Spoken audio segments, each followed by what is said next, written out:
अब्बास अंसारी को सजा होने के बाद मऊ में उपचुनाव की आहट लग रही है। क्या लगता है कि उपचुनाव होता है तो मऊ का राजनीतिक माहौल क्या रहेगा? वो सब देखिए, ओम प्रकाश राजभर जो है इस समय उत्तर प्रदेश के राजनीति के बहुत बड़े मदारी हैं और यह जो है कहीं से भी अगर इनके मन में अब खटकने लगा है कि हम भाजपा के प्रति आस्था व्यक्त करें कि अंसारी परिवार के प्रति आस्था व्यक्त करें। नमस्ते, मैं अभिषेक। मऊ में एक बार फिर चुनाव की आहट सुनाई दे रही है। जी हां, मऊ सदर सीट से विधायक अब्बास अंसारी को हेट स्पीच के मामले में दोषी करार देने के बाद कोर्ट ने 2 वर्ष की सजा सुनाई। उसके बाद अब्बास अंसारी की जो विधानसभा की सदस्यता है खत्म हो गई है। अब माना जा रहा है कि मऊ सदर सीट पर उपचुनाव की जल्द ही घोषणा हो सकती है। मऊ सदर सीट कोई सामान्य सीट नहीं है। यहाँ से माफिया मुख्तार अंसारी लगातार 5 बार विधायक रहे। 6ठी बार मुख्तार अंसारी अपने बेटे अब्बास अंसारी को भी विधायक बनाने में सफल रहे। तो कुल 27 वर्ष मऊ की सदर सीट पर अंसारी परिवार का राज चला। 27 साल बाद यहाँ पर सीट खाली हुई है और उपचुनाव की आहट सुनाई दे रही है। इसी आहट में ओम प्रकाश राजभर का भी बड़ा आया है। जो ओम प्रकाश राजभर अब्बास को सपा का नेता बताते आ रहे थे, मंचों से चिल्लाते थे कि वह अखिलेश यादव के नेता हैं। अब ओम प्रकाश राजभर ने बड़ा बयान देते हुए कहा है कि अब्बास अंसारी मेरे विधायक हैं, मेरे नेता हैं। अब्बास अंसारी के लिए मैं हाई कोर्ट तक जाऊंगा। तो तरह तरह की बयानबाजियाँ शुरू हो गई हैं। साथ ही साथ जो नेता हैं लखनऊ से दिल्ली डेरे डालने शुरू कर दिए हैं कि फलाने को नहीं, मुझे टिकट चाहिए। तो इस कसमकस में, इस चुनावी हलचलों में मऊ की राजनीति में गर्माहट शुरू हो गई है और तापमान तो पहले से ही काफ़ी गर्म बना हुआ है। तो मऊ की जनता से जानने का प्रयास किया जाएगा कि मऊ की राजनीति में क्या कुछ चल रहा है। अब्बास अंसारी को जो सजा हुई है उस पर जनता क्या कुछ करती है, आइए जानते हैं। तो मऊ में चुनाव की आहट है, इस पर जनता क्या बोल रही है। जिस तरीके से यहाँ के विधायक को सजा हुई, उनकी विधानसभा की सदस्यता खत्म हुई, उस पर जनता के बीच में क्या चल रहा है। यहाँ की विधायक की सदस्यता खत्म हुई, क्या कहें? विधायक की सदस्यता माननीय न्यायालय ने किया है और उसमें विधायक ने कुछ आर्टिकल पे जो अभी उस पर बहुत काफ़ी वीकनेस पॉइंट माना जा रहा है, जो कि उस पर उच्च न्यायालय में जा कर के उनको राहत मिलने के काफ़ी जो है आसार दिख रहे हैं। और यहाँ तक चुनाव की जो आहट की बात हो रही है, तो चुनाव एक अलग प्रक्रिया है, लेकिन न्यायालय भी एक अलग प्रक्रिया है और न्यायालय जो है जल्द ही इस पर कुछ न कुछ जो है विशेष निर्णय लेगा और हमको जहाँ तक उम्मीद लग रही है कि इस पर जो है रोक लग जाएगी। मतलब आप लोगों को उम्मीद है कि चुनाव की आहट जो है खत्म हो जाएगी, तो आपसी विधायक की बचेगी। हाँ, विधानसभा बचने का काफ़ी चांस है, कुछ न कुछ उसमें वीकनेस पॉइंट है। जिस तरीके से सजा हुआ, रविवार को सचिवालय खुला, इस पर क्या कहेंगे? अभी देखिए, सुनने में भी आ रहा है कि जो माननीय न्यायालय का जो स्वप्रमाणित जो आदेश होना चाहिए, यह सचिवालय प्रशासन को नहीं मिला है और इस शनिवार का दिन होने के नाते जो है फिर विशेष रविवार को दिन जो है सचिवालय को खोल करके इस तरीके का एक तरफा आदेश करना यह गैरकानूनी है, जो कि अभी एक आधार है। ये तो हो गया कोर्ट और इसका मामला। क्या कहेंगे जिस तरीके से ओम प्रकाश राजभर ने दावा कर दिया है कि अब्बास मेरे विधायक हैं। अब तक ओम प्रकाश राजभर के बेटे चिल्लाते रहे हैं कि वो सपा के नेता हैं। देखिए, ओम प्रकाश राजभर जो है इस समय उत्तर प्रदेश के राजनीति के बहुत बड़े मदारी हैं और यह जो है कहीं से भी अगर इनके मन में अब खटकने लगा है कि हम भाजपा के प्रति आस्था व्यक्त करें कि अंसारी परिवार के प्रति आस्था व्यक्त करें, और यह पूरी तरीके से अंसारी परिवार द्वारा वित्त पोषित है। और जब ये सहारा लिए हैं तो ये सहारा मानना पड़ेगा, या भारतीय जनता पार्टी में काम करें या समाजवादी पार्टी के साथ चले जाएँ। तो क्या लगता है कि कैबिनेट से इस्तीफा तो नहीं देंगे ओम प्रकाश राजभर? कैबिनेट से इस्तीफा नहीं देंगे, लेकिन अंदर खाने में हलचल है उनके जो है कि हम कैसे इसको बचाएं, और ये पूरी जिम्मेदारी ओम प्रकाश राजभर की है। अच्छा, मान लीजिए अगर चुनाव हो जाता है, उपचुनाव, तो क्या राजनीतिक माहौल होगा यहाँ पे? राजनीतिक माहौल होगा कि तब से ये खटास पैदा शुरू हो जाएगी जो है। हाँ। तो प्रकाश राजभर के जो भाजपा के प्रति जो एक तरीके से जो समर्पण और दिखावा जो बना हुआ है ये खत्म हो जाएगा। मतलब बागी हो जाएंगे ओम प्रकाश। हाँ, बागी होना स्वाभाविक है क्योंकि वह व्यक्ति इतना काफी त्यागी नहीं है। त्यागी नहीं। ना, वो त्यागी नहीं है। तो जनता दर्शन भी नहीं कर पाई है। 20-25 साल हो गए, इफ्तार अंसारी का भी लोग नहीं मिल पाते थे, इनसे भी नहीं मिल पाते थे। तो लोग चाहते हैं कि अपने बीच का कोई आ जाए, उनको हटा के कोई बीच का आ जाए तो कम से कम आराम से मिल सके हमको। क्या लग रहा है कि आसान है 27 साल तक अंसारी परिवार कब्जा रहा है? आसान तो नहीं रहेगा, आसान तो एकदम नहीं रहेगा क्योंकि काम दंड भेद वो भी लगाएंगे अपना, अपने खर्च पर जाके उसको भी लड़ाएं भेद और सब कुछ लगाएंगे अपना। अब्बास अंसारी को जिस तरीके सजा हुई वो ठीक है? ठीक नहीं हो तो कानूनी प्रक्रिया वो न्यायालय ने जो आदेश दिया न्यायालय।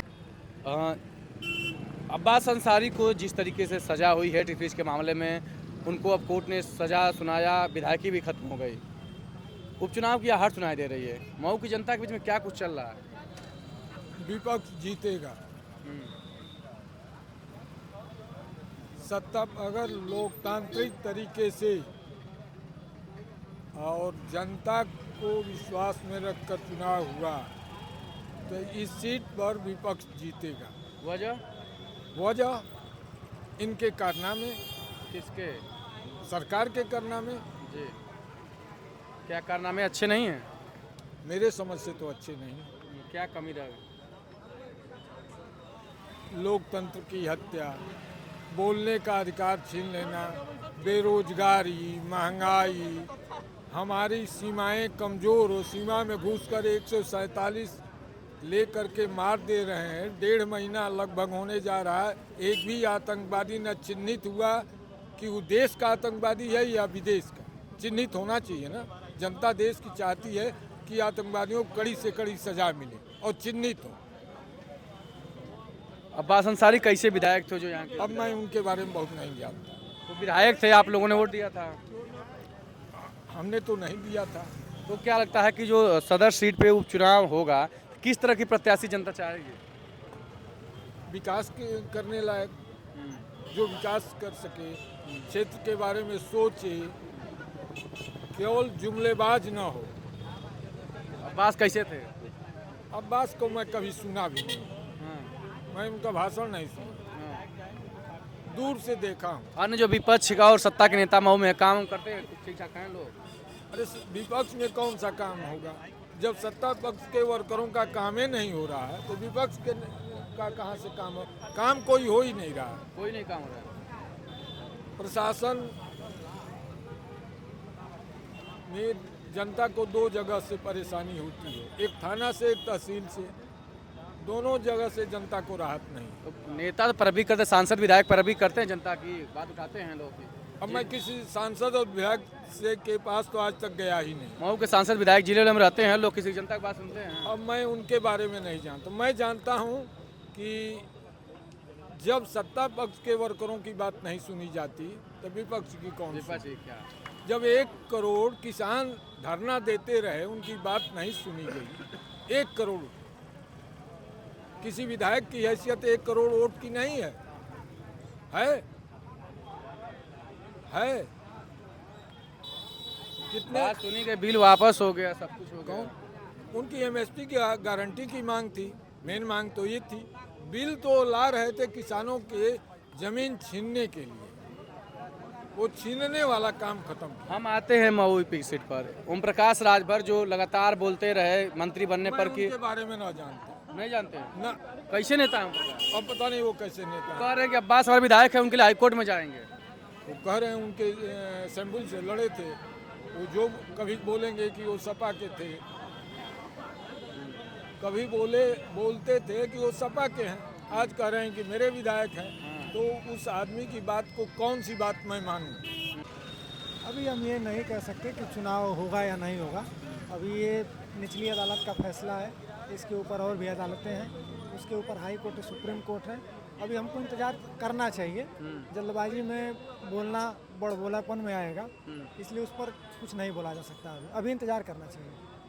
27 साल तक अंसारी परिवार का यहाँ पर राज रहा है। इस पहली बार अंसारी परिवार को मऊ में सजा हुई, क्या लगता है कि अंसारी परिवार कितना प्रभाव रहा और कितनी कमजोरी अब प्रभाव की हो गई कि सजा भी हो गई पहली बार? इसको कमजोरी से आप आंक नहीं सकते हैं। ये जो सज़ा हुई है ये कानूनी प्रक्रियाओं के तहत सज़ा हुई है, इसमें उनके प्रभाव का कोई मतलब ही नहीं है। कोई कितना भी पावरफुल क्यों ना हो, बाहुबली क्यों ना हो, कोर्ट के आगे और कानून के आगे उसको नतमस्तक संविधान को मानने वाले अगर वो हैं तो उनको होना ही होना है। हमारे देश में संवैधानिक प्रक्रियाओं के अंतर्गत कोई कोर्ट चल रहा है। जो जज फैसला देते हैं वो अपने मन से तो देते नहीं है, वो संवैधानिक प्रक्रियाओं के तहत, कानूनी प्रक्रियाओं के तहत फैसला देते हैं। इसलिए उस पर रविवार को सचिवालय खुला, विधानसभा की सदस्यता खत्म की गई, इस पर भी तरह तरह की चर्चाएं चल रही है। तो आप लोगों के मन में क्या चल तो रहा है? अभी देश आज़ाद होने के बाद पहली बार ऐसा सुनने में आया है, अभी किसी की तबीयत खराब हो जाए और शायद आप संडे को किसी बड़े हॉस्पिटल में या छोटे ही हॉस्पिटल में लेकर के जाएं तो पता चलेगा कि आज डॉक्टर साहब छुट्टी पे हैं, कंपाउंडर छुट्टी पे हैं, हॉस्पिटल बंद है। आप अपने किसी विद्यालय में अगर चले जाएं, कुछ अगर बच्चे का एडमिशन कराने मंडे के बजाय संडे को, तो पता चलेगा कि आज विद्यालय छुट्टी पे है। और सचिवालय हमको लगता है अभी जब से हम लोग होश संभाले हैं और शायद जब से भारत आज़ाद हुआ है, उत्तर प्रदेश का जब से गठन हुआ है, हमको लगता है शायद पहली बार ऐसा हुआ है कि संडे के दिन ऑफिस खोल करके और ये कितनी बड़ी कार्रवाई की गई है। तो इसी सक्रियता से लग रहा है कि उपचुनाव भी हो सकते हैं। उसके बारे में हम नहीं कह सकते, हम लोग कानून को मानने वाले लोग हैं। अभी ये निचली अदालत का फैसला है, इसके ऊपर बहुत सी अदालतें हैं। जब तक इसी बीच चर्चाएं चलने हो गई, उपचुनाव की तमाम आहटें हो रही हैं। ओम प्रकाश राजभर ने भी दावा ठोक दिया है कि सुभाषपा से अब्बास विधायक थे, वो मेरे नेता हैं, उनके लिए हाईकोर्ट जाएंगे, साथ ही अगर चुनाव होता है तो हमारी पार्टी चुनाव लड़ेगी। और वही ओम प्रकाश राजभर जो लगातार कहते थे कि अब्बास सपा के आदमी हैं। ये वो कहते ज़रूर थे, लेकिन वो टेक्निकल तौर पे अगर देखा जाए तो उन्हीं के पार्टी के विधायक हैं। चुनाव आयोग में जो उनको सिंबल अलाट हुआ वो सुभाषपा का ही सिंबल अलाट हुआ, तो कानूनी तौर पे तो उन्हीं के पार्टी के विधायक हैं। और अगर वो अपने विधायक के हित की बात अगर कर रहे हैं तो ठीक है, उसमें हम क्या बोल सकते हैं। लेकिन जनता में चर्चाएं रहती है कि भाजपा के मंत्रिमंडल में जाते हैं तो कहते हैं सपा के आदमी है अब्बास, पर फिर माहौल आता है तो कहते हैं कि हमारे आदमी हैं। देखिए वो नेता हैं, अब वो क्या बोलते हैं, क्यों बोलते हैं, वो अब हम क्या बता सकते हैं। वो बड़े नेता हैं, वो कब क्यों क्या कैसे बोलते हैं वो ही जानते हैं, उस पर हम कोई टिप्पणी नहीं कर सकते। चर्चाएं चल रही है कि भाजपा से उनकी दूरी हो सकती है ओम प्रकाश की। ये हमारे लेवल और हमारे सोच से ऊपर की बात है। और क्या लगता है जिस तरीके से सजा हुई है, उपचुनाव की आहट सुनाई दे रही है, आप लोग क्या समझ में आ रहा है? आपको वो बता दें, मैं ये उपचुनाव चूँकि चुनाव आयोग का एक प्रक्रिया है, उस प्रक्रिया के तहत कोर्ट ने जो मतलब कि एक प्रावधान बनाया और कोर्ट के तहत करना हुआ कि उनको सजा हुआ, उस सजा के तहत उनका सदस्यता गया है। चूँकि बात रह गई उपचुनाव की, तो जो प्रोसेस है उस प्रोसेस के तहत चुनाव आयोग चुनाव कराएगा और चुनाव होगा। और भारतीय जनता पार्टी और उत्तर प्रदेश के माननीय मुख्यमंत्री जी के निर्देश में चुनाव होगा। सुशासन का ये प्रदेश है। आप देख रहे हैं कि पूरे विश्व स्तर, पूरे देश स्तर तक, विश्व स्तर तक माननीय मुख्यमंत्री जी के सुशासन की बातें चल रही है, उसके तहत चुनाव होगा। माननीय मुख्यमंत्री जी ने पहले चरण में उन्होंने कहा था एक बात कि फर्स्ट चरण में गुर्गों का, दूसरे चरण में मुर्गों का और तीसरे चरण में उनके गुर्गों का ही मतलब कमर तोड़ने का काम करेंगे। ये उसी के रणनीति के तहत ये उनका मतलब कमर तोड़ने का काम किया जा रहा है। चूँकि अगर कनाव के न्यायालय ने फैसला दिया है तो फिर क्या दिक्कत क्या है भाई? न्यायालय की कमर टूट गई, कमर टूटेगी, बिल्कुल टूटेगी। अच्छा, कितना प्रभाव रहा अंसारी परिवार का 27 साल तक अंसारी परिवार से विधायक? ये आप देखे होंगे, पूर्ववर्ती सरकार रही हो चाहे अन्य सरकार रही हो, कई बार इस तरह का भी जो लोग आज मतलब अफरा तफरी मचा रहे हैं, अपनी बात तो लोग कहते हैं। पूर्ववर्ती सरकार में माननीय पूर्व मुख्यमंत्री के परिवार से लोग चले गए थे, निर्विरोध चले गए थे सदन में, लोकसभा का, याद है ना आप लोगों को? तो ये लोग खाली ब्लेम लगाने वाले लोग हैं। हाँ, ये निश्चित आप जान लीजिए, अगर चुनाव होती है तो आमने सामने की चुनाव होगा। निर्विरोध भारतीय जनता पार्टी कभी चुनाव नहीं जीताती है और उसको जिसको वोट देती है जनता वही चुनाव जीतता है। ओम प्रकाश राजभर पर क्या कहेंगे? कब अभी कर रहे हैं सपा आप कर रहे हैं सुभाषपा? ये माननीय ओम प्रकाश राजभर जी का एक पार्टी है, ठीक है। अगर उनको लगता हो कि नहीं हमको अलग से चुनाव लड़ना चाहिए तो चुनाव लड़ेंगे। अभी वर्तमान में वो भारतीय जनता पार्टी के साथ गठबंधन में है और गठबंधन के कैबिनेट मंत्री भी हैं। तो आप जनता की बात सुन रहे थे, जनता की बात आगे भी सुनाई जाएगी। फिलहाल जनता के बीच में अभी उपचुनाव को लेकर के विशेष तौर पर सक्रियता नहीं है, लेकिन जिस तरीके से राजनीतिक पार्टियों की सक्रियता बढ़ रही है और जो प्रशासनिक गतिविधियां आगे बढ़ रही हैं, उससे लगभग तय हो चुका है कि मऊ सदर सीट पर उपचुनाव होगा और मऊ की राजनीति में हलचल मचेगा। वैसे मऊ की राजनीति में हलचल लगातार मचता रहता है, कभी घोसी में उपचुनाव होता है तो कभी सामान्य चुनाव होता है। अब मऊ सदर सीट पर उपचुनाव की आहट शुरू हो गई है और उस सीट पर जहां पर कभी माफिया राज रहा, कभी बाहुबली राज रहा, तो कभी यहां पर कम्युनिस्ट का राज रहा। अब देखेंगे कि आगे किसका राज होता है। पत्रिका उत्तर प्रदेश के लिए अभिषेक सिंह, मऊ।